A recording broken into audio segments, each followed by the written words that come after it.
It was just after midnight when I walked into the hospital.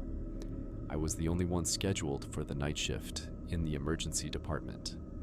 The fluorescent lights buzzed faintly above, casting an eerie glow on the sterile walls. It was always quieter at night, but tonight it felt different, darker somehow. I grabbed my clipboard and made my rounds, checking on the few patients still lingering in the hospital. Most were regulars, elderly folks who had been admitted for minor issues, or homeless people who used the emergency room as a refuge. Nothing out of the ordinary, but as I passed room 201, I noticed something strange. The door was ajar, which it shouldn't have been. The rule was clear: patient rooms were to be kept closed at all times for privacy and safety. I stepped closer, my heart starting to race slightly. I pushed the door open and peeked inside. The room was empty. The bed was untouched, the linens neat and undisturbed. But there was a faint odor in the air, a strange metallic scent. Blood. Not the kind you'd expect from a surgical procedure or an injury. This was old, stagnant. I stepped in, looking around. The faint light from the hallway cast long shadows across the floor. I shivered. Something felt wrong. I checked the chart at the foot of the bed. The last entry was from earlier that evening, but the name on the chart was unfamiliar to me. There were no orders for discharge, no notes on any treatment. The patient was listed as unknown. My breath caught in my throat. I pulled out my phone to send a message to the on-call doctor, but as I did, a loud bang came from down the hallway. I jumped, my pulse quickening, and I rushed out of the room. I turned the corner, eyes darting around for any sign of movement. I saw nothing.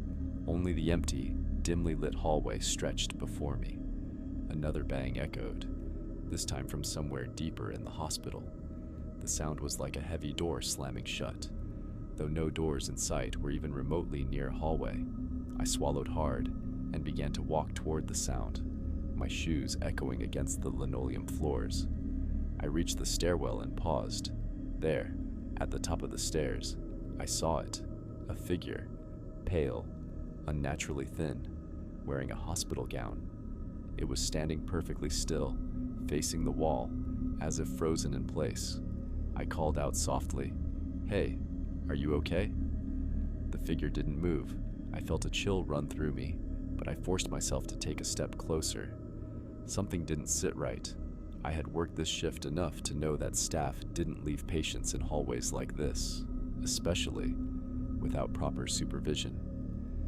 As I neared, I saw it, a black stain on the back of the gown, spreading like ink through water. I couldn't tell if it was blood or something else, but it was thick, unnatural. I stepped closer, trying to make out the face of the person, and then, without warning, the figure turned. The eyes were hollow, black voids where there should have been pupils. Its mouth was slightly open, revealing rotting teeth that seemed to stretch unnaturally wide. I froze. It spoke, but not with a voice I could understand. It was a rasping, guttural sound, like nails on a chalkboard. The words didn't make sense, but the tone, the desperation in its voice, was unmistakable. This thing was asking for help. My stomach churned as the figure took a slow step toward me. It was still making that horrible noise, moving with jerky, unnatural motions like a puppet, whose strings had been pulled in the wrong direction. Without thinking, I turned and ran.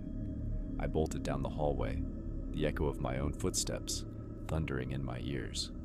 Behind me, I could hear something following, dragging along the floor. I glanced back for a split second. Nothing was there. The hallway stretched empty. I didn't stop until I reached the nurse's station. Out of breath, I explained to the other nurse on duty what had happened. She looked at me, her face pale.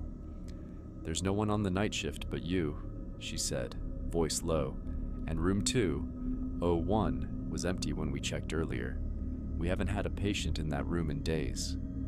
I glanced at the security cameras. Nothing was recorded on them. No movement, no sign of anything strange. The rest of the night was uneventful. though every creak, every faint whisper, every shadow seemed to press in closer around me. When my shift ended and I finally left the building, I swore I heard the faintest rasping sound, like someone trying to speak from deep within the walls, but I never returned to room 201 and the name of that patient. It was gone from the hospital's records the next day, like they'd never existed.